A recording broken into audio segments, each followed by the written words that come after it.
We continue to follow breaking news in Maine, where a manhunt is underway after 18 people were killed in 2 mass shooting locations last night. We are joined live now by ABC News Chief Justice correspondent Pierre Thomas. Pierre, hello. Thank you for being with us. Let's get right to it. We're almost 24 hours later after this shooting with 18 people dead and this suspect still on the loose. What are the primary objects or clues that law enforcement are working with right now to try to track him down?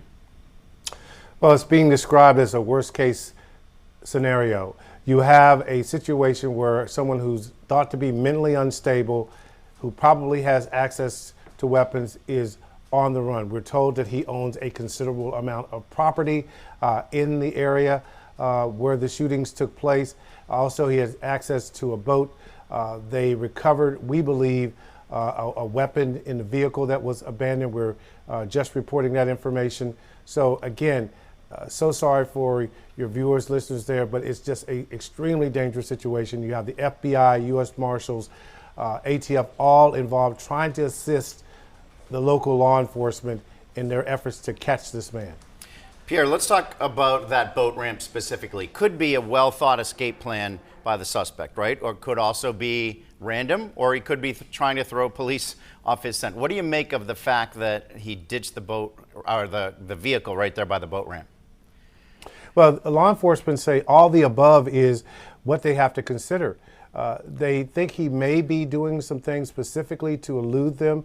There's some information the sources have told me not to divulge, which has them concerned about how he's trying to evade them.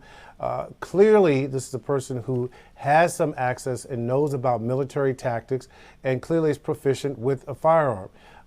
So law enforcement say that they can take no chances. No chances. This is why you're still having people told to stay in their homes, keep their doors locked, 24 hours almost into this event. Pierre, you mentioned your awareness of several properties owned by this suspect. His proficiency with weapons, the fact that he probably has more ammo. Is there more information leading authorities to think or suspect that this was a long-term plan that he was able to prep for before carrying out? They have not ruled that in or out. What they know is that when he was stationed in upstate New York as an Army reservist, he began acting, quote, erratically. And that caused officials to reach out to the state police. We're told that he was threatening fellow soldiers.